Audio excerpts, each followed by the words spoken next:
मुश्किल को मुमकिन में और असंभव को संभव में बदलने वाली सरकार है। बजट में नवाचार, मैं स्मरण कराना चाहूंगा कि हमारी सरकार द्वारा बजट प्रस्ताव तैयार करने की परंपरागत एवं यत्रवत प्रक्रिया को द्वितीय वर्ष 2023-24 से अधिक व्यवहारिक व सार्थक स्वरूप देने का नवाचार किया जा रहा है। इस नवाचार में आम जनता, प्रतिष्ठित अर्थशास्त्रियों तथा विषय विशेषज्ञों की वैचारिक भागीदारी सुनिश्चित की गई है। इसी क्रम को और आगे ले जाते हुए वित्तीय वर्ष 2025-26 में तैयार बजट जीरो बेस्ड बजट था, जिसमें समस्त योजनाओं के प्रावधानों को नए सिरे से परीक्षित किया गया। इसके अतिरिक्त नवीन आवश्यकताओं के साथ साथ लंबित दायित्वों को भी निराकृत करने का सफल प्रयास हुआ है। वित्तीय वर्ष 2025-26 के बजट में औद्योगिक निवेश, युवाओं के रोजगार तथा श्रम कल्याण से संबंधित योजनाओं के विगत वर्षों के दायित्वों के लिए रुपये 3,500 करोड़ का व्यय संभावित है।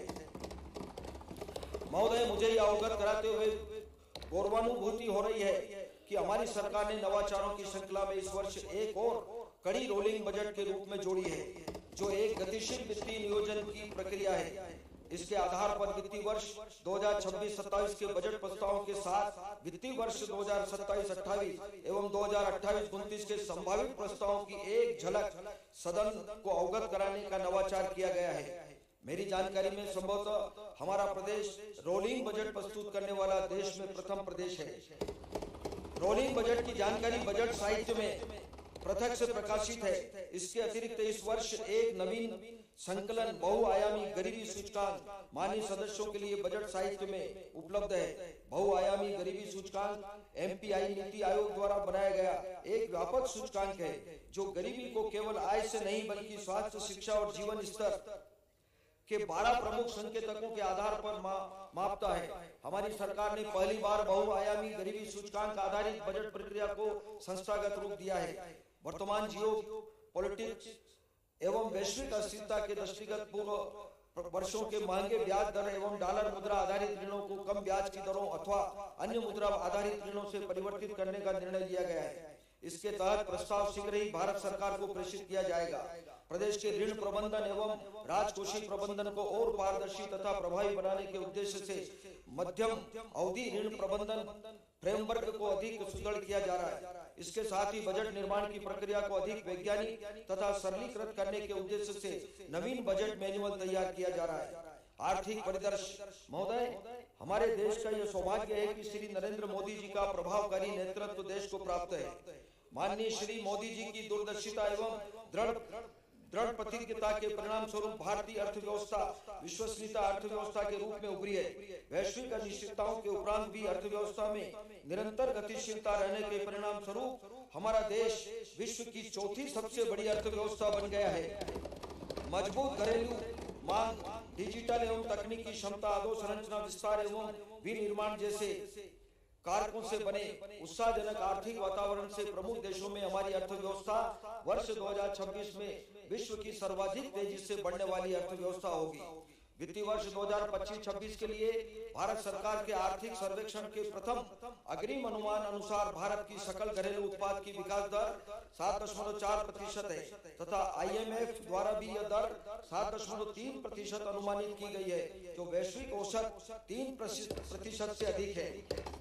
प्रदेश विकसित भारत के लक्ष्य को प्राप्त करने के लिए अतुल्य कार्य कर रहा है। अतएव प्रदेश के कर्मनिष्ठ व संकल्पित मुख्यमंत्री डॉक्टर मोहन यादव जी के कुशल नेतृत्व में समृद्ध मध्य प्रदेश 2047 का दृष्टि पत्र तैयार किया गया है। वर्ष 47 तक राज्य के सकल घरेलू उत्पाद को बढ़ाकर $2 ट्रिलियन अर्थात रुपये 250 लाख करोड़ पहुंचाने एवं प्रति व्यक्ति वार्षिक आय रुपये 22,35,000 के लक्ष्य को प्राप्त करने के लिए हर संभव प्रयास किए जा रहे हैं। मैं सदन को विश्वास दिलाता हूं कि हम प्रदेश के दृष्टि पत्र के सभी लक्ष्यों को प्राप्त करना सुनिश्चित करेंगे। प्रदेश की विकास यात्रा में क्षेत्रीय संतुलन को भी निरंतर संज्ञान में रखा जा रहा है। मंत्री परिषद की बैठकें प्रदेश के विभिन्न अंचलों में किए जाने से अंचल की अपेक्षाओं के अनुसार योजना बनाने में मार्गदर्शन मिल रहा है। जो कहा सो किया। हमारी सरकार के लिए बजट संवैधानिक दायित्वों के निर्वहन के साथ हमारी कथनी एवं करनी की समीक्षा का भी अवसर है। हम यथा वाचो यथा तथा क्रिया के नीति वाक्य को आत्मसात कर आगे बढ़ रहे हैं। सच्चा वादा पक्का काम हमारी सरकार की है पहचान। महोदय, मुझे यह अवगत कराते हुए प्रसन्नता, गर्व तथा संतोष है कि विगत बजट भाषण में घोषित प्रमुख नवीन कार्य प्रारंभ किए जा चुके हैं। जिला विकास सलाहकार समिति का गठन किया जा चुका है। इस समिति के माध्यम से जिले की प्राथमिकताओं के अनुसार विकास योजनाएं तैयार हो रही है। रुपये 21,630 करोड़ आकार की मुख्यमंत्री मजरा टोला सड़क योजना की स्वीकृति दी जा चुकी है। मुख्यमंत्री सुगम परिवहन सेवा अंतर्गत शीघ्र ही बसें संचालित हो जाएगी।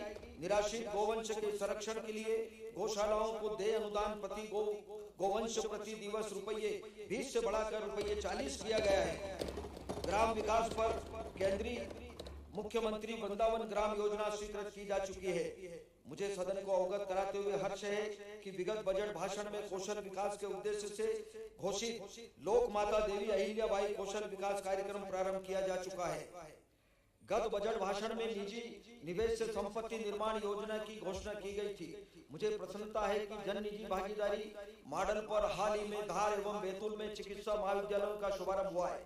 मेट्रोपॉलिटन रीजन डेवलपमेंट अथॉरिटी अंतर्गत इंदौर एवं आसपास के क्षेत्रों के समग्र विकास की रूपरेखा पर कार्य प्रारंभ हो चुका है।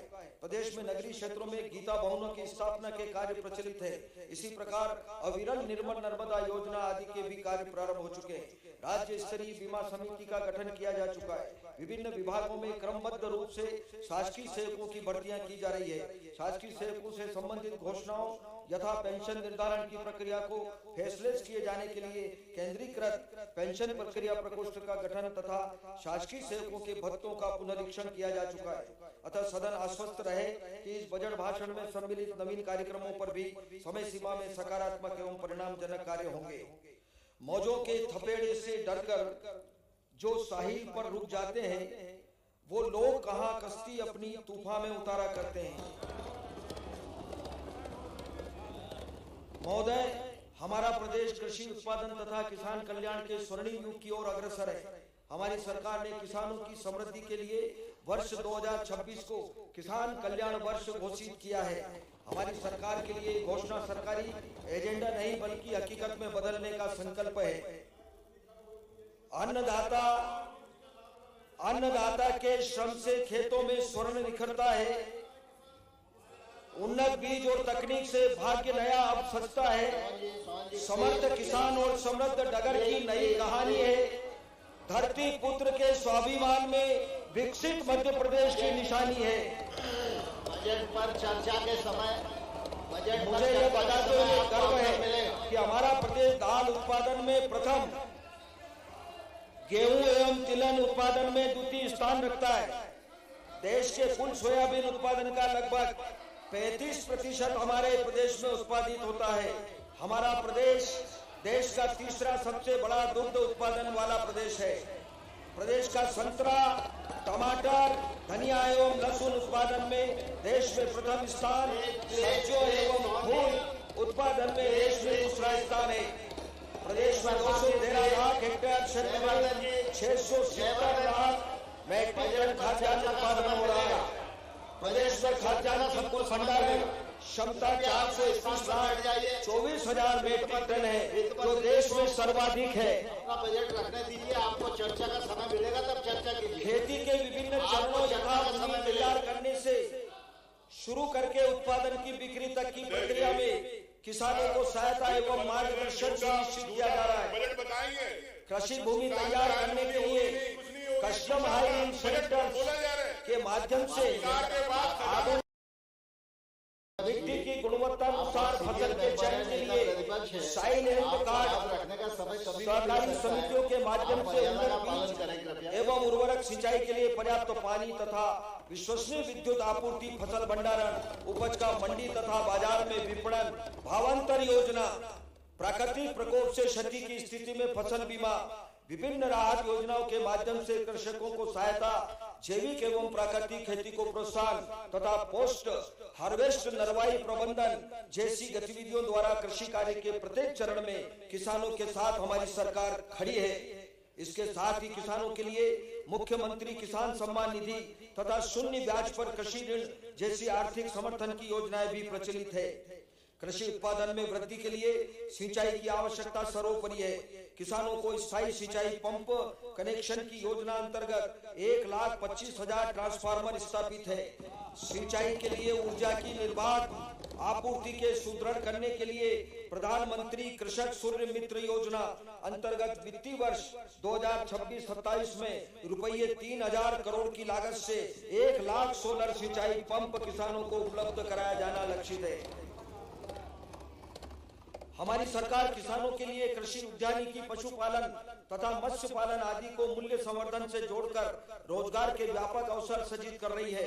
प्रधानमंत्री किसान सम्मान निधि अंतर्गत किसान परिवारों को रुपये 6,000 प्रति वर्ष की आर्थिक सहायता प्राप्त हो रही है। हमारी सरकार द्वारा भी मुख्यमंत्री किसान कल्याण योजना अंतर्गत 6,000 रुपये प्रति वर्ष जोड़कर कुल रुपये 12,000 प्रति वर्ष का लाभ दिया जा रहा है।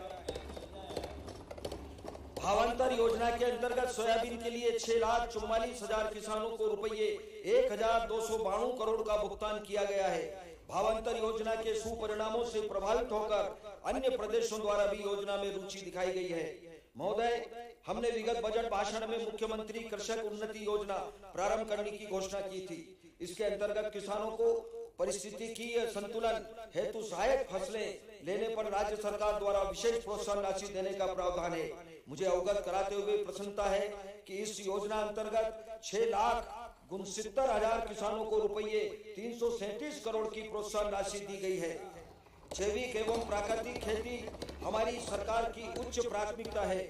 हमारे प्रदेश में देश का सर्वाधिक प्रमाणित जैविक खेती क्षेत्र है। एपिडा संस्था द्वारा 10,13,000 हेक्टेयर तथा वनोपज संग्रहण सहित कुल 21,42,000 हेक्टेयर जैविक प्रमाणीकृत क्षेत्र पंजीकृत है। National mission for natural farming अंतर्गत 1,89,000 किसानों द्वारा 75,650 हेक्टेयर में प्राकृतिक खेती का लक्ष्य है। नरवाई जलाने की प्रथा को समाप्त करने के लिए फसल अवशेष प्रबंधन में उपयोगी कृषि उपकरण उपलब्ध कराए जाने के साथ सैटेलाइट के माध्यम से मॉनिटरिंग की जा रही है। किसानों की सुविधा के लिए उन्नत सूचना प्रौद्योगिकी के उपयोग को बढ़ावा देने के उद्देश्य से एग्री GIS, MP किसान मोबाइल ऐप तथा एग्री स्टेट का उपयोग किया जा रहा है। भारत सरकार के फसल बीमा पोर्टल का भू अभिलेख पोर्टल से इंटीग्रेशन किया गया है। किसानों को उर्वरक की होम डिलीवरी का पायलट ई-विकास पोर्टल के माध्यम से सफलतापूर्वक 3 जिलों में संपन्न हो चुका है।